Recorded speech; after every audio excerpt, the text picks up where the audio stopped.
আজকে আমার ননদের বাসায় আমাদেরকে ইফতারের দাওয়াত দিয়েছে। এখন বিকাল 4:30 বাজে। তাই আমি রেডি হয়ে গেছি। রেডি হওয়া বলতে জামাটা চেঞ্জ করেছি। আর এই জামাটা না আমার অনেক পছন্দের। কারণ এটা একদম কটন আর পরে অনেক বেশি আরাম পাওয়া যায়। যেহেতু এখন গরম পড়তে শুরু করেছে, কটনের জামাগুলো ছাড়া অন্য জামা আমি পরতেই পারব না।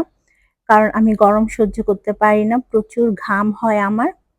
রোজায়না জানো আমার একটা জিনিস ভীষণ ভালো লাগে। সেটা হচ্ছে ইফতারের আগে প্রতিটা দোকানের মধ্যে ইফতার বিক্রি করে। আর মানুষজন অনেক ভিড় করে। এই জিনিসটা আমার এত ভালো লাগে কি বলবো। তো যেতে, যেতে আমি অনেকগুলো দোকান দেখলাম যেখানে ইফতার বিক্রি করছে। ফাইনালি আমরা কাছাকাছি চলে এসেছি। তবে আমাদের আজকে অনেক বেশি ট্রাফিকে বসে থাকতে হয়েছে। মানে এত জ্যাম ছিল কি বলবো। আসলে ইফতারের টাইমে জ্যামটা অনেক বেশি পড়ে কারণ সবাই বাসায় যেতে চায়। তাই দেখা যায় রাস্তাঘাটে অনেক বেশি জ্যাম পড়ে। ফাইনালি আমরা জ্যাম ঠেলে রওনা দিতে পেরেছি। আর যেতে, যেতে আমার ননদের বাসায় অনেক লেট হয়ে যায় আমাদের। মানে আমরা যখন ওর বাসায় গিয়ে পৌঁছাই তখন আর মাত্র ১০ মিনিট থাকে ইফতারের আরকি। তারপর আলহামদুলিল্লাহ যে আমরা ১০ মিনিট আগে হলেও পৌঁছাতে পেরেছি। আসলে ঢাকায় রাস্তাঘাটে এত বেশি জ্যাম থাকে, মানে অর্ধেক সময় হচ্ছে জ্যামের মধ্যেই চলে যায়। সেটা ঈদ হোক কিংবা রোজা হোক কিংবা অন্য সময় হোক, জ্যামটা একদম কমতেই চায় না ঢাকায়। রোজা রেখে আমার আসলে কোথাও যেতেও ভাল লাগে না। কেন জানি আমার বাসা থেকে বের হতে একদমই ভালো লাগে না রোজার দিনে।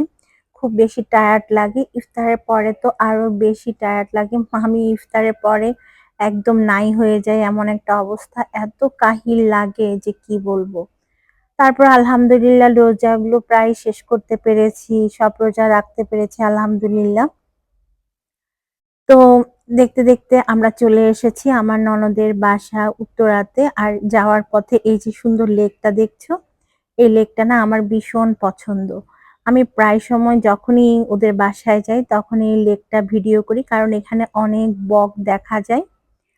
আর এই বকগুলো দেখতে আমার ভীষণ ভালো লাগে। আমি যখন ঢাকার বাইরে ছিলাম তখন অনেক সবুজ প্রকৃতি দেখেছি, সবুজ জায়গায় মানে যেখানে অনেক সুন্দর নেচার আছে সেসব জায়গায় থেকেছি। বিশ্বাস করো আমার প্রকৃতির কাছাকাছি থাকতে না অনেক বেশি ভালো লাগে।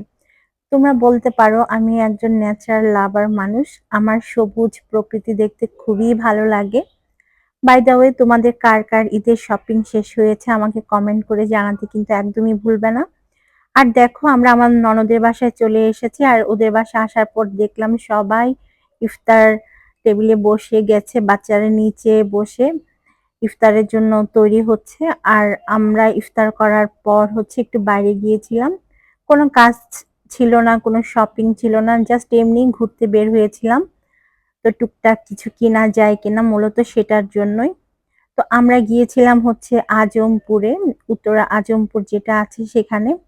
আর এই যে দেখো জমজম টাওয়ারটা, এখানে কিছুদিন আগে অনেক লাইটিং ছিল, তবে এখন মোটামুটি সব মার্কেট থেকে লাইটিংটা উঠিয়ে ফেলা হচ্ছে শুধুমাত্র আমাদের এনার্জি যেন লস না হয় সেটার জন্য। আমরা চাইবো সবাই যেন নিজের বাসা বাড়িতেও আমরা খুব বেশি লাইট অন করব না। যে রুমে থাকি শুধুমাত্র সেই রুমের লাইট অন করব। এতে করে আমাদের বিদ্যুৎ সাশ্রয় হবে।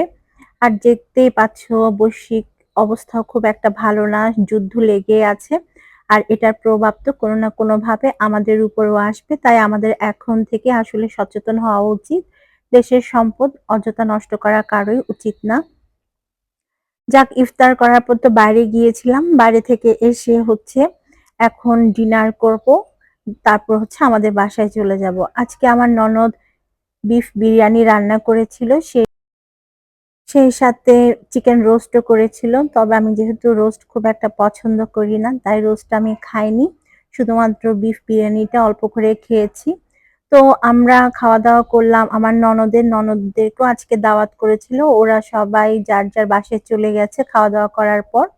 তো এখান থেকে আমার ছেলেরা, ওর ফুপি আর আশফি মিলে কার্ড খেলছিল, উনু কার্ড যেটাকে বলে আরকি।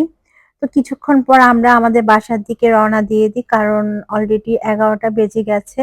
আমার ননদ অনেক টায়ার্ড, কারণ ও আজকে অনেক কাজ করেছে, ওর উপর অনেক দখল গিয়েছে। এত মানুষের দাওয়াত আয়োজন করা আসলেই কষ্টদায়ক। তোমরা ভালো থেকো।